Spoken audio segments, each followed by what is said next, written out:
Question number पहला का fourth question कहता है कि एक सेट है इंटीजर के समूह में से R एक सब सेट है जिसका एलिमेंट x y इस प्रकार है कि x माइनस वाई एक इंटीजर, यानी x में से y को घटाएंगे तो हमें पूर्णांक मिलना चाहिए।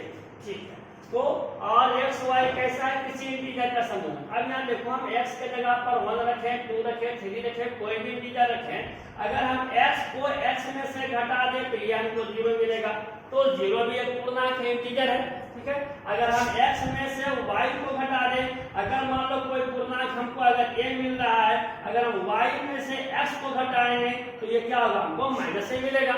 ठीक है, अगर हम 2 में से 5 घटा रहे हैं तो माइनस 3 आ रहा है, 5 में से 2 घटाएंगे तो प्लस 3 मिलेगा। तो ये भी हमारा इंटीजर है, ये भी हमारा इंटीजर है। मतलब क्या मिला कि अगर x y उसका एलिमेंट होगा तो y x भी एलिमेंट होगा। अगर 2 5 उसके सदस्य है तो 5 2 भी उसके सदस्य है, और 2 2 भी उसके सदस्य हो सकते हैं। 1 - 1 0, 2 - 2 0, 3 - 3 0, यानी एक सेम एलिमेंट का उसी एलिमेंट से यहाँ पर रिलेशन संभव है। तो हमको ये बतलाना है कि ये रिफ्लेक्सिव है, सिमेट्रिक है कि ट्रांजिटिव है। यहाँ देखो तो क्योंकि a अवयव होगा r का, क्यों कि a माइनस a बराबर क्या मिला, 0 मिला, और 0 क्या है, न्यूक्लियर इंटीजर है। ठीक है, इसलिए a अवयव है, सेम एलिमेंट का सेम उसी एलिमेंट के साथ रिलेशन परिभाषित हो रहा है, तो ये क्या हो जाएगा, क्योंकि a अवयव है, क्योंकि a माइनस a बराबर 0, और 0 क्या है, एक इंटीजर है। ठीक है, इसलिए यह रिलेशन क्या होगा, रिलेशन सिमेट्रिक, यह रिलेशन सेम एलिमेंट है, अतः यह रिलेशन क्या हो गया, रिफ्लेक्सिव है, रिफ्लेक्सिव है। अब हम सिमेट्रिक देखेंगे।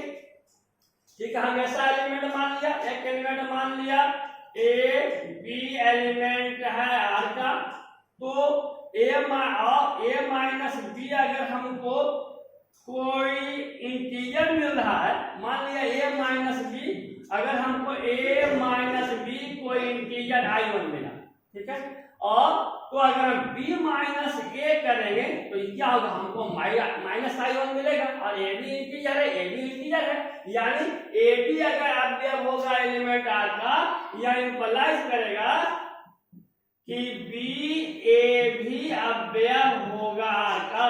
इसलिए यह जो रिलेशन होगा वह कैसा होगा, सिमेट्रिक होगा, सिमेट्रिक होगा। ठीक है,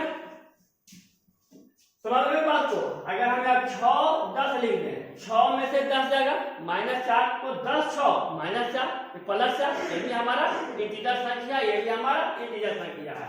ठीक है, अब हम इसका तीसरा जांच करते हैं, ट्रांजिटिव जांच करने के लिए। ठीक है, आगे देखें, लेट मान लिया कि a माइनस b अवयव है r। ठीक है, इसलिए क्या मिलेगा, a माइनस b बराबर कोई इंटीजर मिलेगा।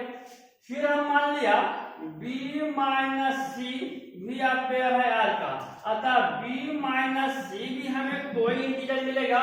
तो क्या हम यहाँ देखो तो ये कैंसिल होने पर क्या मिलेगा, a माइनस c दोनों को जोड़ रहे हैं बराबर, ये मान लो i पहला इंटीजर था, ये दूसरा इंटीजर था, तो i1 प्लस i2, और 2 पूर्णांक रहेगा, तो 2 पूर्णांकों का योगफल क्या होता है, एक पूर्णांक होता है, यानी ये भी तो हमारा एक इंटीजर हो जाएगा। ठीक है, यहाँ क्या मिलेगा, a b अगर r से रिलेटेड है, BC अगर r से रिलेटेड है, इसलिए क्या मिलेगा, AC भी हमको r से रिलेटेड होगा, यानी a माइनस c भी अवयव होगा r से, यानी यहाँ क्या मिला हमको। ठीक है, क्या मिला, ARB एंड BRC, ये इंप्लाइज करेगा कि ARC है, इसलिए यह फंक्शन क्या मिलेगा हमको, ट्रांजिटिव हो जाएगा, यह हमें ट्रांजिटिव होगा। तो पहला का फोर्थ क्वेश्चन जो है, यह रिफ्लेक्सिव भी है, सिमेट्रिक भी है, और यह ट्रांजिटिव भी है। ठीक है, चलो तो अगले सवाल हम देखते हैं, क्वेश्चन नंबर 5। क्वेश्चन नंबर 5 देख लेते हैं।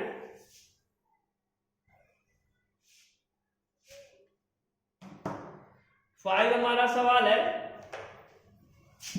5 में 5 क्वेश्चन दिया हुआ है, वो ध्यान से देखेंगे। क्वेश्चन नंबर 5 पहला का 5,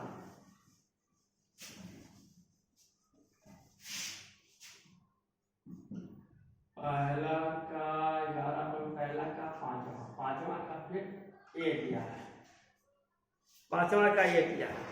कहता है relation are in the set of a human being is a term as a particular time given by. कहता है पहला सवाल है कि आर एक सबसेट इस प्रकार है कि इसका एलिमेंट एक्स वाई है, इस प्रकार है कि X and Y work at the same place. कहता है कि एक्स एंड वाई, ठीक है, वर्क सेम प्लेस, ठीक है, ये दोनों काम करते हैं एक ही जगह पर, एक ही जगह पर काम करते हैं, ठीक है। तो क्या यह रिलेशन रिफ्लेक्सिव है, सिमेट्रिक है कि ट्रांजिटिव है, देख लेते हैं, ठीक है। दोनों एक्स और वाई काम कर रहा है, X and Y work same place, ठीक है, X and Y work same place, एक ही जगह पर ये सब काम कर रहे हैं। तो अब यहां देखो ये तो लिखता है ना, ठीक है। तो मान लो ये रिफ्लेक्सिव हुआ कि जैसे मान लो 3 आदमी है, पहला मान लो ए बी और सी, ठीक है। तो ए जहां काम करता है वहां बी भी काम कर रहा है, तो जहां बी काम कर रहा है वहां ए भी काम कर रहा है, और जहां ए काम कर रहा है वहीं ए काम कर रहा है। ये तो खुद अपने जहां काम करता है वहीं रहेगा, यानी क्या मिल जाएगा हमको, एक्स एक्स अवयव है आर का, ठीक है। जो आदमी स्वयं है खुद वही का काम कर रहा है, तो वह आदमी वहीं पर काम करेगा। एक्स एक्स अवयव होगा आर का, ये क्या हो गया, रिफ्लेक्सिव हो गया, ठीक है। फिर देखो एक्स जहां ए काम कर रहा है वहीं बी काम कर रहा है, इसका मतलब कि जहां बी काम कर रहा है वहां ए भी काम कर रहा है, यानी क्या मतलब हुआ, एक्स वाई, इसमें दिया हुआ है कि एक्स का संबंध अगर वाई से है, यह इंप्लाई करेगा कि वाई का संबंध भी एक्स से है, यानी इसको हम ऐसे भी लिख सकते हैं कि एक्स वाई अवयव है आर का, ये इंप्लाई करेगा कि वाई एक्स भी अवयव होगा आर का। मान लो जहां ए काम कर रहा है वहां बी काम कर रहा है, तो जहां बी काम कर रहा है वहां ए काम कर रहा है, ये बात सही है, तो इसको हम पलट के लिख भी सकते हैं, इसलिए ये क्या हो जाएगा, ये सिमेट्रिक हो जाएगा, ठीक है। तीसरा हम ट्रांजिटिव ले लेते हैं, ठीक है। अब हम ट्रांजिटिव के लिए मान लिया ए बी सी 3 व्यक्ति ले लिया, जहां ए काम कर रहा है वहीं बी काम कर रहा है, और जहां बी काम कर रहा है वहीं सी काम कर रहा है, तो ऑटोमेटिकली जहां ए काम कर रहा होगा वहां सी काम कर रहा होगा। ए बी से जुड़ा हुआ है, मान लो आप लोग 3 छात्र हो ए बी सी, तो आप लोग 3 छात्र ए बी सी हो, तो जहां ए पढ़ रहा है वहां बी पढ़ रहा है वहां सी पढ़ रहा है, ठीक है। आप पढ़ रहे हो किसी एक जगह में, तो वहीं पर बी भी पढ़ रहा है, ठीक है, और जहां बी पढ़ रहा है वहीं पर सी भी पढ़ रहा है। हम कह सकते हैं कि जहां ए पढ़ रहा है वहां पर सी पढ़ रहा है, ठीक है। एक्सेप्ट तो है, जहां ए है वहां बी है, और जहां बी है वहां सी है, अतः जहां ए है वहां सी होगा। तो इस प्रकार ये जो रिलेशन आपका है, यह रिलेशन आपका कैसा हो जाएगा, ट्रांजिटिव हो जाएगा, क्योंकि एक्स का एक्स वाई अगर अवयव होगा आर का एंड वाई जेड अवयव होगा आर का, यह इंप्लाई करेगा कि एक्स जेड भी अवयव होगा आर का, इसलिए यह दिया गया रिलेशन ट्रांजिटिव भी होगा, ठीक है। चलिए तो ये हो गया, 5वां का ये हो गया। एक्स और वाई सेम प्लेस में काम कर रहा है, तो एक्स एक्स हो सकता है, एक्स वाई है तो वाई एक्स हो सकता है, एक्स वाई जेड अगर 3 को ले लें तो एक्स वाई जेड अवयव आर का, तो वाई जेड अवयव आर का, फिर एक्स जेड अवयव आर का होगा, ये ट्रांजिटिव होगा। चलिए इसका तीसरा क्वेश्चन देख लो, बी का दूसरा question, X and Y live in the same locality, बस सेम सवाल तो है। बी क्या कहता है, यहाँ कह रहा है कि सेम पैलेस में काम करता है, और यहाँ कह रहा है कि एक्स और वाई क्या करता है, live at the same locality, x और वाई एक ही स्थान पर रहते हैं, live at the same locality, दोनों एक ही स्थान पर रहते हैं, तो बस सेम यही प्रोसेस होगा, जहां एक्स रहता है वहां एक्स एक्स रहेगा, ठीक है, जहाँ एक्स वाई है वहाँ वाई एक्स भी होगा, एक्स वाई जेड है तो वहाँ एक्स वाई जेड भी होगा, मतलब सेम यही प्रोसेस है बी वाला के लिए भी। तो ए वाला में भी यही लिख लेंगे और फिर हम लोग इसको बी वाला में भी यही बना लेंगे। चल हम लोग सी वाला देखते हैं।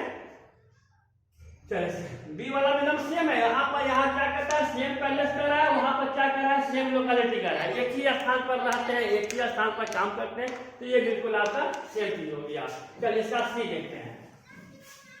सी में क्या करता है इसका पांचवा का सी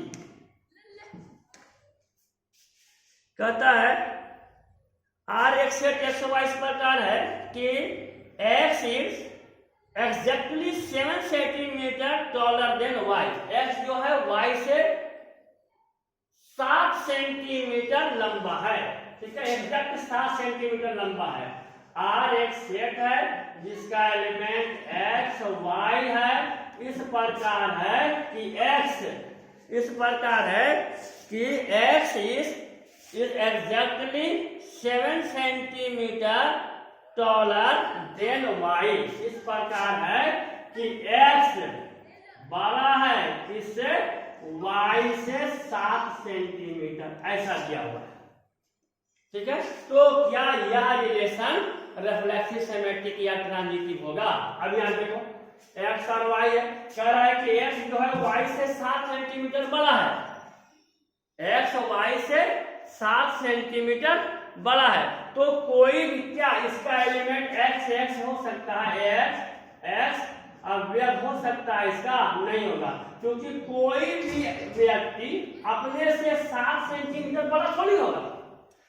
y कहता है x बड़ा है किससे y से 7 सेंटीमीटर, तो कोई भी एक व्यक्ति मान लो वह 6 फीट का है तो फिर वह 6 फीट 7 इंच थोड़ी हो जाएगा, वह तो बात नहीं होगा।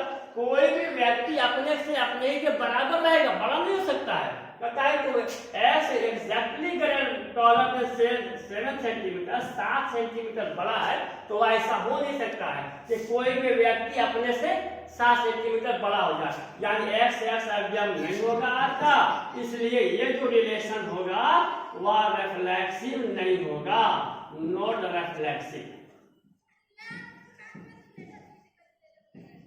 ठीक है।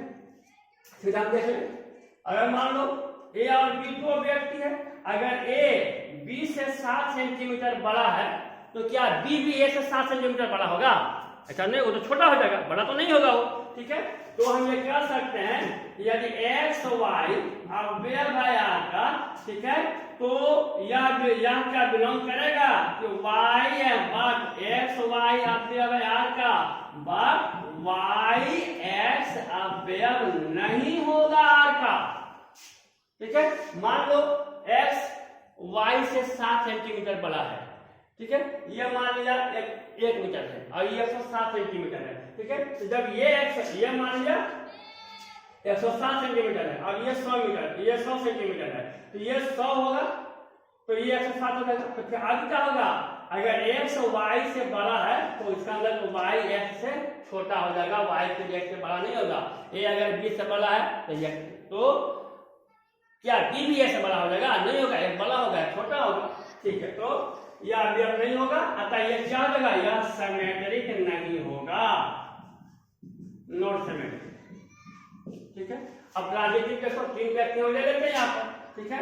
x का रिलेशन y से है, ठीक है, और फिर y का रिलेशन z से है। अब यहाँ ध्यान दो, x अगर y से 7 सेंटीमीटर बड़ा है, ठीक है, हम मान लिया x को मान लिया 110 सेंटीमीटर, तो y हमारा कितना आ जाएगा 103 सेंटीमीटर। अब कह रहा है कि y z से बड़ा है, y हमारा कितना था 103 था, तो z हमारा कितना होगा, y z से बड़ा है, 103 में से 7 घटा दो 96 सेंटीमीटर होगा, ठीक है। अब क्या बताओ कि x हमारा z से 7 सेंटीमीटर बड़ा रहेगा, ये तो हमारा कितना हो गया बड़ा, 14 सेंटीमीटर बड़ा हो गया, 7 तो बड़ा नहीं होगा। मतलब क्या मिला कि x y अवयव r होगा एंड y z अवयव r होगा, क्या यह इंप्लाइज करेगा कि x और z और जेड भी एक दूसरे से रिलेटेड होगा या ऐसा नहीं होगा। मतलब क्या मिलेगा, अगर हम इसको ऐसा लिख दें, इसी चीज को अगर हम ऐसा लिख दें, क्योंकि एक्स वाई अवयव है किसका, ये एक्स है, ये वाई है, ये वाई है, ये जेड है। एक्स वाई अवयव है आर का एंड वाई जेड अवयव है आर का। तो यह क्या बिलोंग कर रहा है, बट क्या देखा कि एक्स और जेड यह अवयव आर का नहीं होगा, क्योंकि यहाँ पर एक्स जो है इससे 7 सेंटीमीटर बड़ा नहीं है। तो बस क्या लिखेंगे, एक्स जेड एलिमेंट नहीं है आर का, इसलिए यह नॉट ट्रांजिटिव या ट्रांजिटिव नहीं होगा। ठीक है, चलिए क्या हो गया आपका, पहला का सी हो गया। ठीक है, पहला का, पांचवा का सी हो गया। चलिए पांचवा का डी हम लोग देख लेते हैं जल्दी से। डी क्या कहता है, एक्स वाई इस प्रकार है कि X is wife of Y, X जो है is wife of Y, Y की पत्नी है। कहता है एक्सेट आर इस प्रकार है, इसका एलिमेंट एक्स वाई है। कहता है कि X is wife of Y, ये क्वेश्चन में आपको दिया हुआ है, X is wife of Y, X Y की पत्नी है, ये आपको सवाल में दिया हुआ है। तो बताओ कि यह रिलेशन, क्योंकि बहुत मजेदार सवाल है ये, ठीक है, क्या यह रिलेशन सिमेट्रिक है, रिफ्लेक्सिव है, ट्रांजिटिव है। अब आपको जांच करके बताना है। तो देखो एक्स और वाई दो व्यक्ति है, अब कहता है कि X is wife of Y, तो क्या एक्स इसके एलिमेंट होंगे, क्या कोई व्यक्ति खुद का वाइफ हो सकता है, ऐसा कभी नहीं हो सकता। अरे वाइफ हस्बैंड दो आदमी रहेंगे अलग अलग, तब ना वाइफ होगा। ठीक है, एक व्यक्ति खुद व्यक्ति अपने का वाइफ हो सकता है, नहीं हो सकता है, यानी एक्स इसका एलिमेंट नहीं होगा, इसलिए यह रिलेशन क्या होगा, रिफ्लेक्सिव नहीं होगा, नॉट रिफ्लेक्सिव। ठीक है, साफ साफ इसको लिख लो, या रिफ्लेक्सिव नहीं होगा, नॉट रिफ्लेक्सिव। ठीक है, फिर देखो सिमेट्रिक होने के लिए एक्स और वाई अगर दो रहता, ठीक है, ऐसा अगर होता हमको कि एक्स का रिलेशन, ध्यान समझो इसको, कि एक्स का रिलेशन वाई से है एंड वाई का रिलेशन जेड से, और वाई का रिलेशन, एक्स का रिलेशन वाई से हो, और फिर वाई का रिलेशन हमसे तो किससे हो जाए, एक्स से हो जाए। अगर ऐसा मिलेगा तभी तो हमारा सिमेट्रिक होगा। अब देखो ये होगा कि नहीं, X is wife of Y, X जो है वाई की पत्नी है, तो ये तो हमारा वाइफ हो गया, ये हमारा हस्बैंड हो गया। ठीक है, अब फिर वाई एक्स की पत्नी है, ये तो हस्बैंड है, ये तो पत्नी हो नहीं सकता, ये तो हस्बैंड है, वाई यहाँ तो पुरुष है। एक्स हमने माना है कि एक्स पत्नी है वाई की, ठीक है, इसका मतलब जो वाई हस्बैंड होगा, फिर वह हस्बैंड किसी हस्बैंड का पत्नी किसी और का पत्नी हो जाए, ऐसा हो नहीं सकता है, यानी एक्स वाई अवयव होगा तो वाई एक्स अवयव नहीं होगा। ठीक है, क्या मिला इसमें से, समझ रहे बात, इसको ध्यान से समझ इसको फिर से। ठीक है, एक्स हमने क्या कहा, एक्स अवयव है, एक्स रिलेटेड है वाई से, और तो फिर क्या वाई रिलेटेड हो जाएगा एक्स से, नहीं, ये पत्नी है, ये हस्बैंड है, तो ये जो हमारा हस्बैंड था वो पत्नी बन जाएगा, और जो पत्नी थी वो हस्बैंड हो जाएगा, ऐसा तो नहीं हो सकता है। ठीक है, तो यहाँ क्या मिल गया हमको, क्योंकि X Y belongs to R, but क्या मिलेगा, Y X not belongs to R, इसलिए यह जो रिलेशन होगा वह हमारा सिमेट्रिक नहीं होगा, नॉट सिमेट्रिक। ठीक है, इसका तीसरा पार्ट देख लेते हैं, reflexive, not reflexive, not symmetric, और ये ट्रांजिटिव के लिए। ट्रांजिटिव के लिए मान अभी आप देख लो, जैसे ये एक्स पत्नी है वाई की, ठीक है, और एक्स हमको ट्रांजिटिव के लिए क्या चाहिए, ए बी सी तीन को तरह से हम यहाँ एक्स वाई जेड मान लेते हैं। हाँ, अगर हम एक्स वाई जेड तीन एलिमेंट मान लें, ठीक है, हमने माना कि एक्स पत्नी है, X is wife of Y, ठीक है, तो क्या आप फिर क्या मानना पड़ेगा, Y is wife of Z, तब हमें दर्शाना होगा कि X is wife of Z. अगर ऐसा होगा तब तो वह ट्रांजिटिव होगा, अन्यथा नहीं होगा। तो पहले हम रखा इसको देख ले, ठीक है, अगर एक्स वाई की पत्नी है, ठीक है, एक्स वाई की पत्नी है, ठीक है, यह वाइफ हो गया, यह हस्बैंड हो गया, यह वाइफ है, तो हमें ये टकराना है, अगर एक्स पत्नी है वाई की और वाई पत्नी है जेड की, क्या ऐसा हो सकता है, ये तो हस्बैंड है, ये तो पत्नी हो नहीं सकती है, ऐसा होगा, ये तो पुरुष ना हो गया जी, तो जेड की पत्नी कैसे होगा, ये तो हो नहीं सकता है, हो जाएगा नहीं, हाँ कब होगा, जब वह वेशभूषा बदल ले, तब वेशभूषा बदल ले, यानी शर्ट पैंट उतार के सलवार सूट पहन ले, तब ना हो जाएगा, ऐसा तो होगा नहीं, ठीक है, नहीं होगा, ठीक है, हाँ चलिए, ऐसा तो होगा नहीं होगा।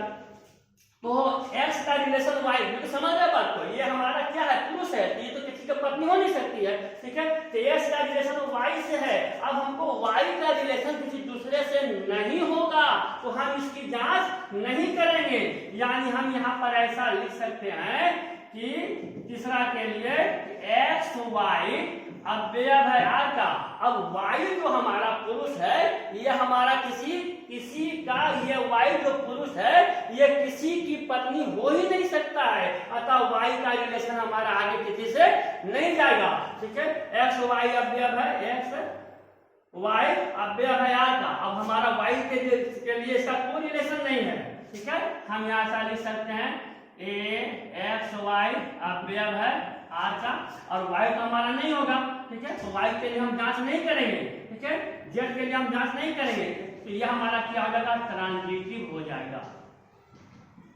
ये ट्रांजिटिव है, समझ रहे बात, ट्रांजिटिव क्यों है, क्योंकि हम जांच तभी करते जब वाई हमारा किसी की पत्नी होता, तब हम जांच करते कि एक्स हमारा जेड की पत्नी है कि नहीं, एक्स का रिलेशन वाई से, वाई का रिलेशन जेड से, तो हम यहाँ पर जांच करते हैं कि एक्स का रिलेशन हमारा जेड से होगा कि नहीं, तो एक्स का रिलेशन तो वाई से है, लेकिन वाई तो किसी से रिलेटेड है ही नहीं, और ट्रांजिटिव के लिए हम क्या करते हैं, जब वाई अगर तीसरे से मिलता तब हम पहला को तीसरा से मिलाते हैं, तो यहाँ जांच के लिए कोई बिंदु हमारे पास नहीं है, अतः एक्स वाई जब जो है ये हमारा ट्रांजिटिव होगा। तो ये आपका क्या सवाल था, पांचवा का सी, ठीक है, पांचवा का ये डी था, पांचवा का डी था, ठीक है, और लास्ट हमारा देख लीजिए पांचवा का ई, बिल्कुल इसी तरह का सवाल है, ठीक है, X is father of Y, X is father of Y, तो डी में क्या था, X is wife of Y, और क्वेश्चन नंबर ई में क्या है, ध्यान से देखो, क्वेश्चन नंबर ई में क्या कर दिया है कि X is father of Y, ठीक है, तो इसमें भी देख लो, कोई भी व्यक्ति अपने का बाप को हो नहीं सकता, इसलिए ये क्या होगा, रिफ्लेक्सिव नहीं होगा, अगर एक्स वाई का बाप है तो वाई एक्स का बाप नहीं हो सकता है, X is father of Y, ठीक है, तो क्या एक्स अगर वाई का बाप है तो क्या वाई एक्स का बाप हो जाएगा, इसका बेटा हो जाएगा, तो ये भी रिलेशन हमारा नहीं होगा, ये भी हमारा क्या होगा, सिमेट्रिक नहीं है। और यहाँ देख लो, एक्स अगर वाई का पिता है, ठीक है, एक्स वाई का पिता है, इसको देखो ध्यान से, ई वाला में, ठीक है, एक्स अगर वाई का पिता है और वाई अगर जेड का पिता है, तो एक्स का जेड का पिता हो जाएगा, ये तो दादा हो जाएगा, ऐसा तो होगा नहीं, ठीक है, तो हम यहाँ पर ये लिख सकते हैं कि एक्स वाई अवयव है आर का, ठीक है, एक्स वाई अवयव है आर का, और वाई जेड अवयव है आर का, ऐसा हो सकता है, एक्स पिता है वाई का और वाई पिता है जेड का, ठीक है, तो क्या एक्स पिता हो जाएगा जेड का, एक्स पिता जेड का नहीं होगा, ये क्या हो जाएगा, दादा हो जाएगा, एक्स पिता है वाई का, इसका बाप ये है, इसका बाप ये है, और इसका बाप ये है, इसका दादा हो जाएगा, ठीक तो है, ठीक है, तो क्या मिला हमको, एक्स वाई अवयव है आर का और वाई जेड अवयव है आर का, तो यहाँ क्या मिल रहा है, बट एक्स जेड अवयव नहीं है आर का, इसलिए क्या होगा, नॉट ट्रांजिटिव, ये ट्रांजिटिव नहीं होगा।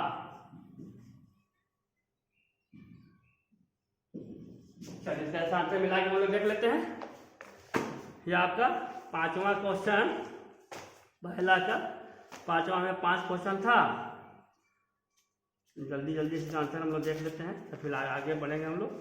5वां में ये कह रहा है neither reflexive not symmetric, neither reflexive not symmetric but not transitive, not transitive, सही है, ठीक है। चौथा वाला में क्या बोला था, neither reflexive not symmetric not transitive, उसमें भी नहीं हुआ था।